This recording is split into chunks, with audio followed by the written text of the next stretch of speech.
আজকে তোমাদের সঙ্গে পনির দিয়ে দারুণ সুস্বাদু রেসিপি শেয়ার করব, যেটা বাড়িতে থাকা বেসিক কিছু মশলা দিয়েই বানিয়ে নিতে পারবে। একটা মজার বিষয় হচ্ছে, এই পনিরের রেসিপিটা যাকে খাইয়েছি সেই বলেছে হোটেল বা রেস্টুরেন্ট থেকে অর্ডার করেছি। বোঝো কি অবস্থা, একদমই বিশ্বাস করতে চাইছে না এটা বাড়িতে বানানো হয়েছে। তো এই দারুণ সুস্বাদু পনিরের রেসিপিটি রান্না করার জন্য আমি এখানে 200 গ্রাম পনির নিয়েছি। আর পনিরগুলোকে ঠিক এইভাবে ত্রিকোণ করে কেটে নিতে হবে। একটু মোটা রেখে কেটে নেবে, তাহলে রান্না করার পর পনিরগুলো ঠিক এরকম গোটা হয়েই থাকবে। তারপর নিয়ে নিচ্ছি এখানে 5-6টি মতো চেরি টমেটো। তোমাদের কাছে যে টমেটোই থাকবে সেটাই নেবে, একটু বড় করে কেটে নেবে। আমি 2 টুকরো করে যেই টমেটোগুলো কেটে নিয়েছি। এখন যেটা দিতে হবে সেটা হচ্ছে ক্যাপসিকাম। আর এই রেসিপিতে ক্যাপসিকামের পরিমাণটা একটু বেশি লাগবে। তো এখানে ক্যাপসিকামটাও ঠিক পনিরের মতো করে কেটে নিয়েছি, মানে একটু বড় বড় টুকরো করে কেটে নিতে হবে। এখন চুলোর ওপর একটা ফ্রাইং প্যান নিয়ে তাতে দিয়ে দিচ্ছি 2 টেবিল চামচ তেল। এখানে রিফাইন তেল ব্যবহার করেছি, তাতে সামান্য পরিমাণে নুন দিয়ে ভালো করে ছড়িয়ে নিচ্ছি। তাতে করে পনিরগুলো কড়াই বা ফ্রাইং প্যানের নিচে আটকে যাবে না। এখন কেটে রাখা টমেটো, ক্যাপসিকাম, পনির একসঙ্গে ভেজে নিতে হবে একদম হাই ফ্লেমে।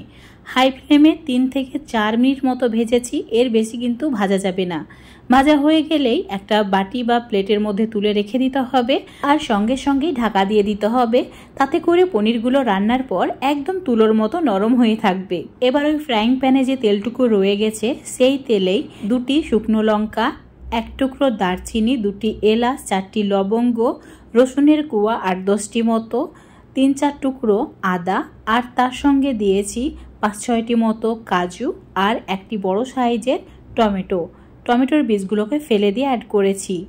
লো ফ্লেমে ওই 2-3 মিনিট মতো ভেজে নিয়েছি। এখন একটা মিক্সার জারের মধ্যে তুলে রেখে দিচ্ছি। ঠান্ডা হয়ে গেলে অল্প একটু জল দিয়ে পেস্ট করে নেব, একদম মসৃণভাবে পেস্ট করে নিতে হবে।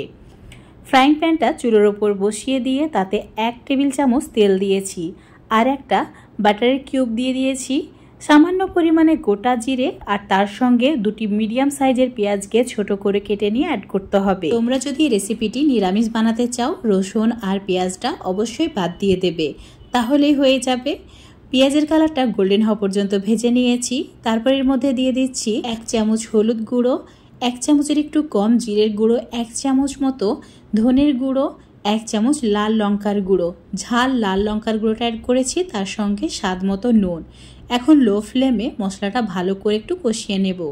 1 মিনিট মতো কষিয়ে নিয়েছি। তারপর বেটে রাখা মশলাটা এর মধ্যে দিয়ে দিচ্ছি।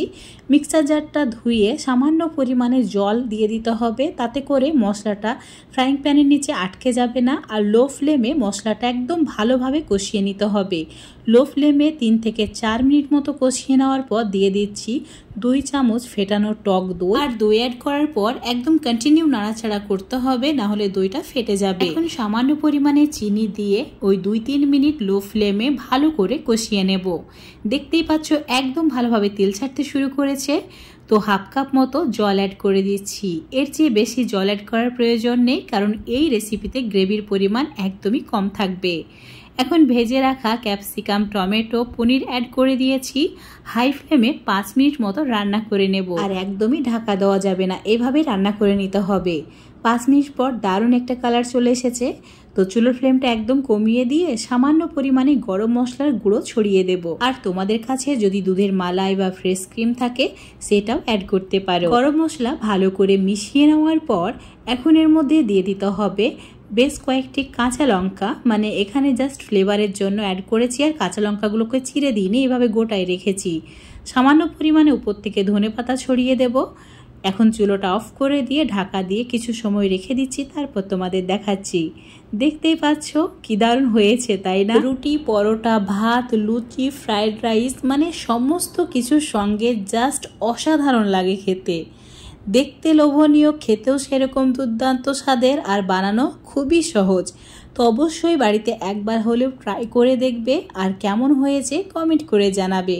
ভালো লাগলে লাইক শেয়ার করে দেবে। আশা করছি যাকে এটা বানিয়ে খাওয়াবে সেই তোমার প্রশংসা করতে বাধ্য হবে। তো অবশ্যই একবার ট্রাই করে দেখবে।